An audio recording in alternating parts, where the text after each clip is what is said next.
औज़ुबिल्लाहि मिनश्शैतानिर्रजीम बिस्मिल्लाहिर्रहमानिर्रहीम।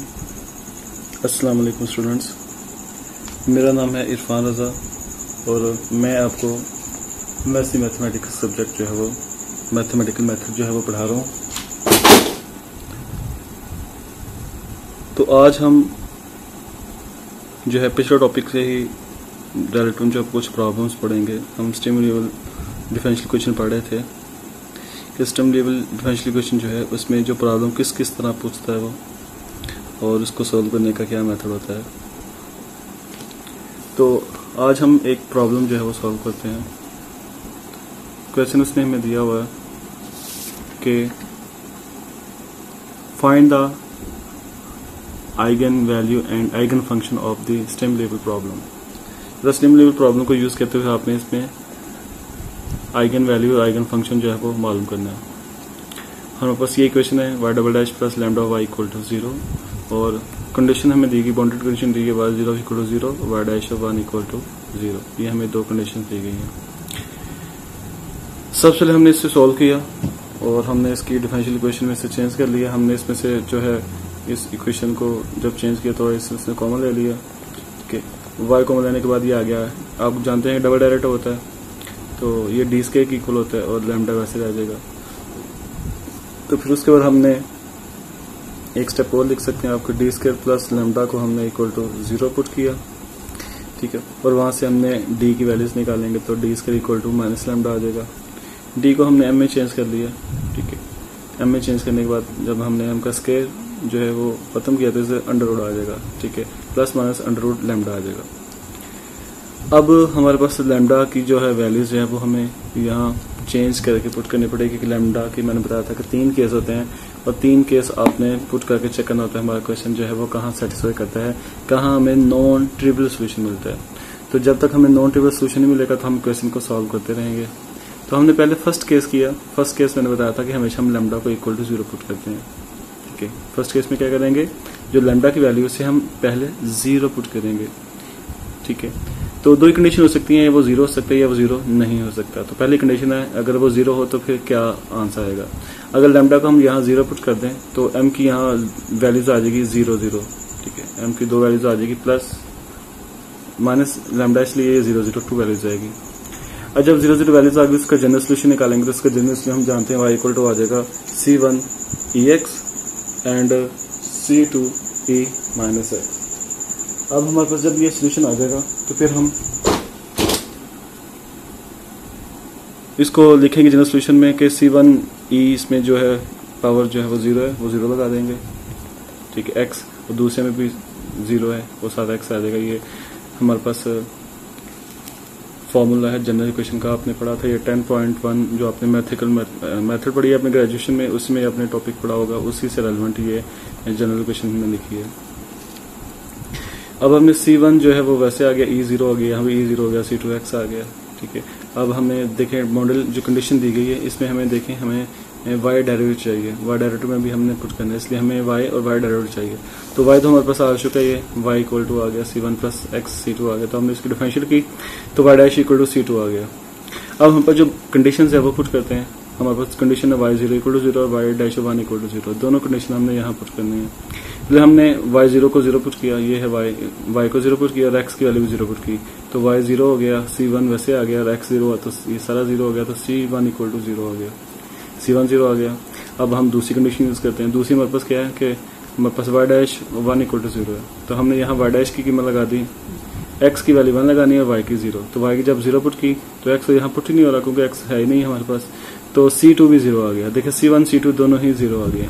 जब c1 और c2 दोनों ही 0 आ जाएं तो मैंने बताया था वो हमारे पास हमेशा एक ट्रिवियल सोल्यूशन आता है y, क्योंकि जब c1 c2 दोनों 0 आ गए तो देखिए यहाँ अगर हम c1 की कीमत 0 लगाएंगे, c2 की 0 लगाएंगे तो 0 प्लस 0 इक्वल टू y 0, तो y हमेशा 0 हो जाएगा।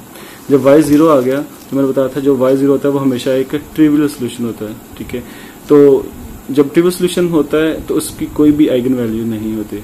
ठीक है, ट्रिवियल सोल्यूशन में आइगन वैल्यू हम नहीं मालूम कर सकते क्योंकि y 0 हो गया तो उसकी वैल्यू जो वो कैलकुलेट ही नहीं की जा सकती। अब दूसरी कंडीशन क्या हमारे पास है कि पहले तो हमने चेक किया कि अगर लैम्डा जो है वो 0 है तो क्या होगा। लैम्डा 0 होने से हमने दो सोल्यूशन निकाल दिए। ठीक है, अब हम जो है नेक्स्ट करेंगे अगर लैम्डा 0 नहीं है। अगर लैम्डा 0 नहीं है तो उसमें क्या होगा, फिर उसकी दो कंडीशन होंगी, या फिर वो लेस देन 0 होगा लैम्डा, या फिर वो ग्रेटर देन 0 होगा, यानी कि ये लैम्डा पॉजिटिव हो सकता है या लैम्डा नेगेटिव हो सकता है। तो अब हम दोनों कंडीशन फिर हल करेंगे कि अगर लैम्डा 0 से छोटा हो तो क्या आंसर आएगा, अगर लैम्डा 0 से बड़ा है देन क्या सोल्यूशन आएगा। तो दोनों तरीकों से हम इसे अब कैलकुलेट करते हैं। तो अब पहले हम देखते हैं कि लैम्डा जो है वो 0 आ जाए, ठीक है। लैम्डा जो है अगर लेस देन 0 हो, जब लैम्डा अगर लेस देन 0 है, ठीक है, सेकंड केस में, तो मतलब है कि लैम्डा का जो आंसर है वो हमने माइनस में होगा, तो हमने पुट कर दिया माइनस अल्फा स्क्वायर, ठीक है। जहां लैम्डा है वहां पुट कर दिया माइनस अल्फा, जो हमारे पास कोई भी वैल्यू होगी, ठीक है, मगर माइनस इसलिए लगाया क्योंकि लैम्डा लेस देन 0 है, नेगेटिव है, इसलिए नेगेटिव साथ है। और अल्फा स्क्वायर हमारे पास कोई भी वैल्यू हमने अपनी तरफ से सपोज की, एक पैरामीटर हमने सपोज किया। तो जब हमने इस अल्फा लैम्डा की पुट किया अपने, हमारे पास ये वैल्यू निकली थी m equal two plus minus minus under lambda, तो ये हम लैम्डा की जगह पर पुट कर दिया माइनस अल्फा स्क्वायर। देखिए जब अल्फा स्क्वायर पुट किया तो हमारे पास आ गया प्लस माइनस अल्फा स्क्वायर का अंडर रूट, ठीक है, नफी नफी जमा हो गया था, तो अल्फा स्क्वायर प्लस सिर्फ अल्फा से आ गया, तो स्क्वायर रूट से कट जाएगा तो सिर्फ अल्फा ही रह जाएगा, तो m आ जाएगा प्लस माइनस अल्फा। अब m की कीमत आने के बाद हमारे पास जो है नेक्स्ट वैल्यू जो है वो निकालते हैं। हमारे पास m की कीमत आ गई प्लस माइनस लैम्डा, और प्लस माइनस लैम्डा आ गया तो हमारे पास दो अलग सेपरेट वैल्यू आ गई, एक लैम्डा पॉजिटिव अल्फा है और एक लैम्डा नेगेटिव अल्फा है। पॉजिटिव और नेगेटिव वैल्यूज आ गई हमारे पास। अब हम जो है उसको मजीद सोल्यूशन करेंगे। तो मजीद सोल्यूशन करने के लिए हमने जनरल सोल्यूशन निकाला। जनरल सोल्यूशन क्या आएगा, y equal to c1 e alpha x और plus c2 e minus alpha x, ये हमारे पास जनरल सोल्यूशन आ गया। अब हमें बाउंड्री कंडीशन निकालने के लिए हमें इसमें जो है वो y का डायरेक्टर लेना पड़ेगा। जब y की डिफरेंशिएट की तो उसका आ गया e अल्फा एक्स, पावर का दोबारा डायरेक्टर आ गया, ये भी माइनस अल्फा एक्स और पावर का दोबारा डायरेक्टर आ गया, ठीक है। तो हमने इसकी डिफरेंशिएट कर दी। डिफरेंशिएट करने के बाद हमारे पास ये दो कंडीशन थी, y ऑफ 0 इक्वल टू 0, एक y dash of 1 equal to 0। ये दोनों कंडीशन जो है हमने अब इनमें पुट करनी है। पुट करते हैं, y को 0 पुट किया, वहां 0 आ जाएगा, e की पावर 0, यहाँ भी e की पावर 0, क्योंकि x 0 है हमारे पास, तो x दोनों में 0 पुट करेंगे तो c1 plus c2 equal to 0 आएगा। तो जब c1 plus c2 equal to 0 आएगा हमारे पास, तो हमारे पास देखें ये इक्वेशन एक बन जाएगी कि 0 equal to c1 e0 plus c2 e0, तो c1 c2 इक्वल टू 0, ये हमारे पास इक्वेशन एक बन गई है। अब दूसरी वैल्यू थी y dash of 1 equal to 0, तो अब हमने यहाँ भी डायरेक्ट जो लिया था उसमें वैल्यू पुट करनी है, x कीमत 1 और y की 0, y की हमने 0 पुट कर दी, ठीक है, और x की 1 पुट की तो ये x 1 हो गया, e अल्फा आ गया, यहाँ पे e अल्फा आ गया, हमने अल्फा पे डिवाइड कर दिया ताकि अल्फा खत्म हो जाए, तो c1 e अल्फा और c2 e alpha equal to 0। अब देखिए दो इक्वेशन बन गई। अब हम दोनों को प्लस माइनस करेंगे, प्लस करें या माइनस करें, तो वहां से जब सॉल्व करेंगे 1 और 2 को, तो हमारे पास c1 और c2 जो है वो दोनों ही 0 निकलाएंगे, ठीक है। जब इन दोनों को ऐड वगैरह करेंगे, ऐड और सब्ट्रैक्ट करेंगे, तो c1 और c2 की कीमत जो है दोनों की 0 निकलेगी। जब दोनों की वैल्यू 0 निकलेगी तो हम फिर लिखेंगे हमारे पास जो इसका जनरल सोल्यूशन आया वो फिर हमारे पास जो है वो हम लिखेंगे, हमारे पास जो इसका जनरल सोल्यूशन था यानी y जो है वो इक्वल टू फिर 0 हो गया, ठीक है। तो जब y इक्वल टू 0 आए तो आपको बताइए फिर हमारे पास ट्रिपल सोल्यूशन होता है और इसमें कोई भी आइगन वैल्यू नहीं होती। तो देखिए हमारे पास दूसरी कंडीशन में भी कोई जो है वो सोल्यूशन नहीं आया, क्योंकि हमने तो सिर्फ ट्रिपल सोल्यूशन नहीं चाहिए, हमें तो नॉन ट्रिपल सोल्यूशन चाहिए। तो ये दोनों सूरतों में हमारे पास जो है वो ट्रिपल सोल्यूशन आ रहा है। तो ट्रिपल सोल्यूशन जो है वो उसको लास्ट मेथड चेक करते हैं, उसमें आंसर क्या आता है, ट्रिपल आता है कि नॉन ट्रिपल आता है। तीसरी कंडीशन है कि अगर आपके पास हमने पहले लैम्डा जो है वो लेस देन 0 रखा था, नेगेटिव रखा था, अब हम लैम्डा पॉजिटिव रखेंगे, ग्रेटर देन 0 रखेंगे तीसरे केस में, और चेक करेंगे हमारे पास आंसर क्या निकलता है। अब हमने रखा कि जो हमारे पास अल्फा है, देखिए third case alpha is greater than 0, अगर अल्फा 0 से बड़ा है तो अल्फा की कीमत जो है वो पॉजिटिव होगी, यानी कि लैम्डा की कीमत जो है पॉजिटिव होगी। तो हमने पहले माइनस अल्फा स्क्वायर रखा था नेगेटिव के लिए, अब हमने यहाँ पॉजिटिव अल्फा स्क्वायर पुट किया उसी एम में जहां हमने शुरू किया था। हमारे पास माइनस लैम्डा था तो लैम्डा की कीमत है अल्फा स्क्वायर, तो अल्फा स्क्वायर आ जाएगा, अल्फा आ जाएगा स्क्वायर से कट जाएगा, देखिए इसके अंडर रूट के अंदर माइनस है तो वो योटा में चेंज हो जाएगा। अब आपके पास जो है वो एक इमेजिनरी पार्ट्स में आंसर आ गया।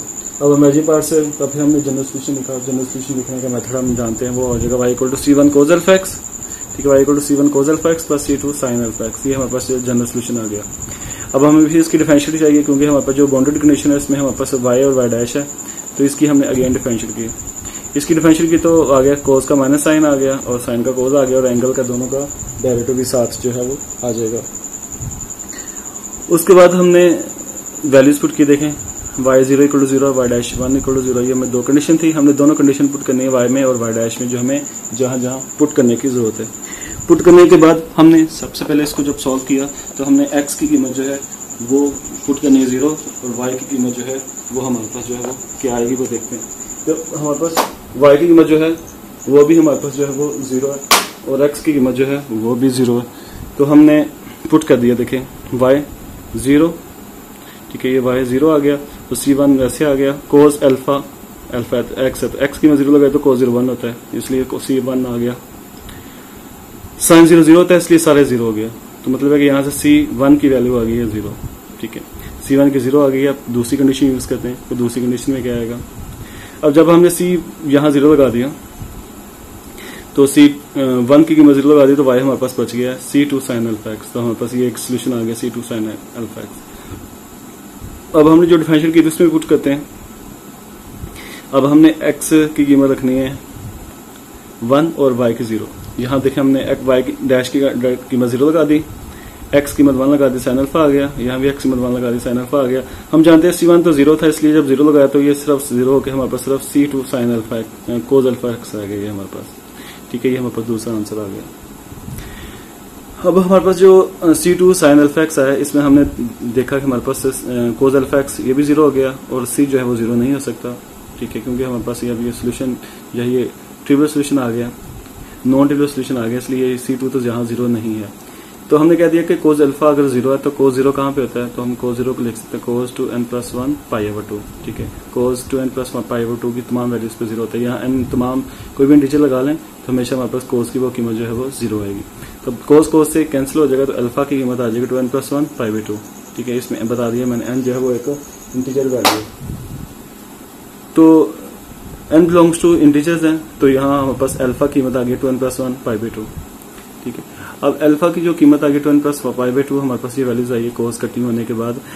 हमें देखें जो वैल्यूज पुट की थी शुरू में हमारे पास, देखें यहाँ लैम्डा जो है हमारे पास वो था अल्फा स्क्वायर, देखें लैम्डा की वैल्यू हमने निकालनी थी, लैम्डा की वैल्यू तो अल्फा स्क्वायर थी और अल्फा की जो हमने वैल्यूज निकाल ली है वो हमारे पास आई है 2n + 1 π/2। अब हमने ये हमारे पास नोट लिख दिया मैंने साथ कि अल्फा हमारे पास lambda equal to alpha square था और अल्फा की ये कीमत है, जब हम इसका स्केयर लेंगे तो आ जाएगा 2α + 1 का स्केयर पाई स्केयर पर 4 आ जाएगा। तो ये हमारे पास लैम्डा की वैल्यू आ गई। तो मैंने बताया था जो लैम्डा की वैल्यू आती है वो हमारे पास असल में आइगन वैल्यू होती है, ठीक है, लैम्डा की जो वैल्यू आती है वो हमारे पास आइगन वैल्यू हो जाती है। तो हमारे पास आइगन वैल्यू तो आ गई। अब हमें लास्ट में आइगन फंक्शन भी चाहिए होता है कि आइगन फंक्शन क्या निकला। तो आइगन फंक्शन क्या होता है, आइगन फंक्शन वो होता है जहां से हमने y की वैल्यू निकाली थी। देखिए हमारे पास ये y की वैल्यू निकाली थी, y = C2 sin alpha x था, ठीक है, ये बेशक ये ऊपर वाला y ले लें जो हमने जनरल सोल्यूशन निकाला यहीं से निकाला हमने।